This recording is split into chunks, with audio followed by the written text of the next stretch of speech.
Hi, welcome back to my channel. I'm Miranda and I love to talk about all my hobbies.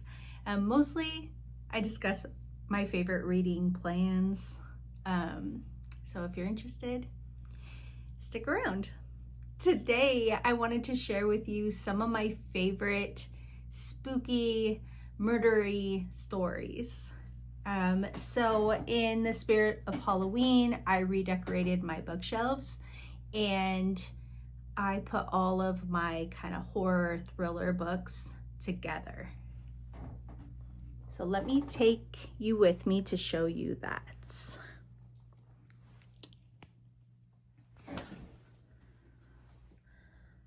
Okay, so right here I just read this, and this is a YA novel. It's Mansala's first YA novel, and that was really good. I wouldn't say it's spooky, it just was conveniently placed here. Deadly Education, that one was fun. A Haunting of Adeline by V. Castro, that was really, really good. So, this really is about La Llorona, but it's more like a demon kind of takes on the persona of La Llorona and the legend, and really starts attacking this whole bloodline from hundreds of years back. And you really see like the struggles of motherhood in this story, and generational trauma in a very haunting way. It is really good. I think everybody should read this. And then I think everybody should read Alexis Henderson. Everything she writes is so well done. And I think she gets better every year, but I know that there are people who would disagree with me because there are some like die-hard fans of the Year of Witching. I really did like The House of Hunger. I love the way that she really portrayed vampires in a human way, in which power really does turn people into monsters, and the more you have it, the more you're likely to prey on people who are just trying to survive. And this was so well said.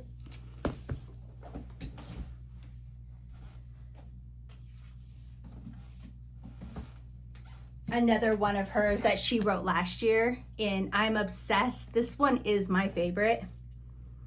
And The Academy for Liars. So our main character, Lennon, she has the ability to persuade people, and it's so much more than just like telling somebody to do something. It's like the art of suggestion. And it is so, it was like way more profound for me because I really felt Lennon's depression and self-esteem issues, and it really just, the fact that she could be so amazing and it still not be good enough, it just really hit home. It was horrific too, but there's just so many underlying plot devices. It was really good. Okay, another author that I really enjoy reading her books is Jennifer McMahon, and she wrote My Darling Girl, and I've talked about this in another video, but this essentially is where our main character is estranged from her mother. Her mother was really, really abusive, and she now that she's a mother, she just wants to keep that kind of violence away from her family. And when her mother becomes ill and is on her deathbed, her husband suggests that she like forgive her mom and take her in and take care of her. But we do have this inkling. We kind of play with this idea that the mom is possessed and is actually trying to take over her tween daughter. And so the mom is really trying to protect her kids at all costs.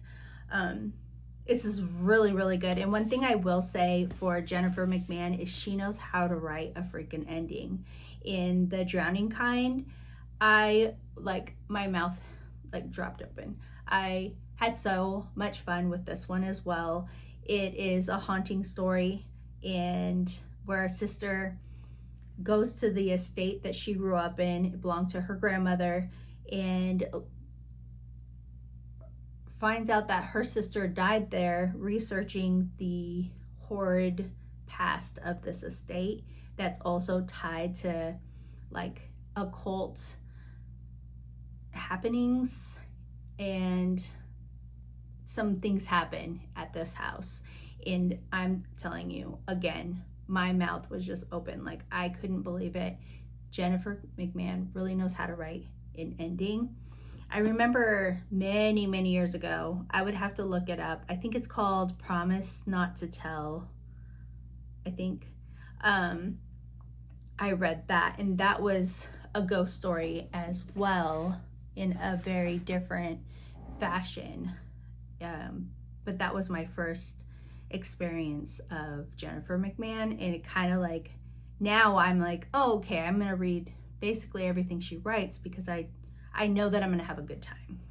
Another book that also has a great ending, Kill Creek, is where Sam McGarver goes to this haunted house on Halloween with a couple of other writers, and this is a very haunted house with like a long past, and stuff happens and these entities are after them, and it had me at the edge of my seat. It made me want to read more stories about writers going into haunted houses.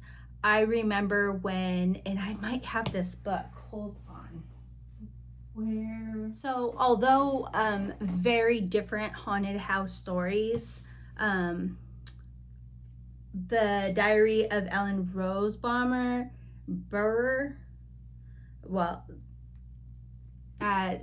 about Rose Red. I loved the haunted house, and in this one, how the house itself was alive. I love that concept of a sentient home, and that actually segues me to all the haunted places. This one, it wasn't as scary. It wasn't super scary, but it does have a sentient home, and our main character is Lucky Hart, and she has always been able to see ghosts and is trying to get on this paranormal reality show, and she does, and things unfold from there.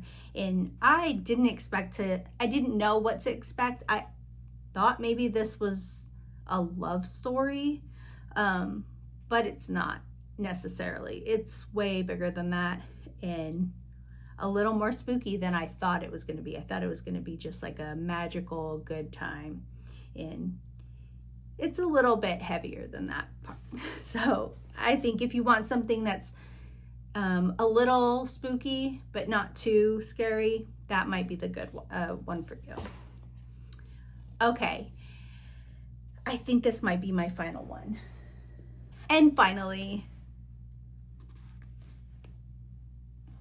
The Ghost Tree. The Ghost Tree by Christina Henry. So this one was not necessarily a surprise. I really like Christina Henry. I've mentioned this in a couple different videos. She does eerie really, really well. I am still obsessed with her Alice series. I think it's dark in all the best ways.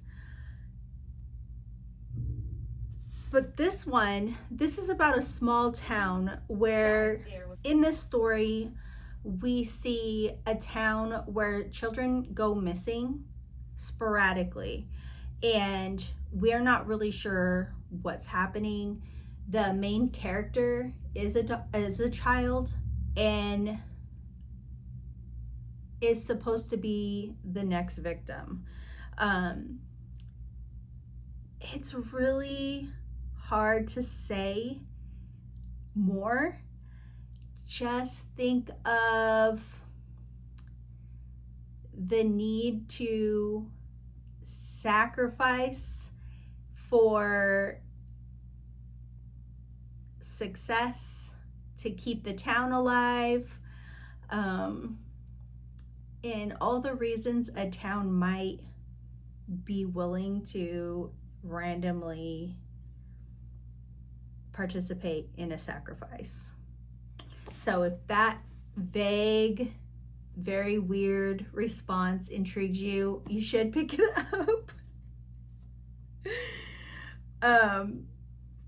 But I had a really good time. This was a little bit spooky, and I thought it was a lot of fun. Okay, this is gonna be the last one. And I had so much fun reading this book so many years ago. So forgive me again if I'm vague and just kind of trying to go off vibes here. Horrid by Katrina Leno was so eerie and atmospheric. I think I read this in like one sitting. It was so good. So what you see is Jane. Jane moves back to her mother's hometown, and they stay in her mother's old manor. And Jane realizes that her mom hasn't been telling her the truth. There's some weird things happening. She's being bullied. And we have these kind of things happening like, oh, is the manor haunted? What is going on? We're not really sure what's happening. But the mysteries unfold. And again, I am a sucker for a good ending. Like a story could be like basically okay. And if the ending grabs me, oh my God, we got a 5-star. I have amnesia for the rest because, man, if the ending was like everything. So if you want a nice, eerie, atmospheric read, you should pick up Horrid. Thank you for watching this. Apologies for the rambling. I do get super excited, but some of these stories, like I said, I just remember the vibes, not necessarily what happened. So let me know, have you read any of these? What are your favorite spooky stories? But that is all I have for you today. I will see you in the next one. Bye.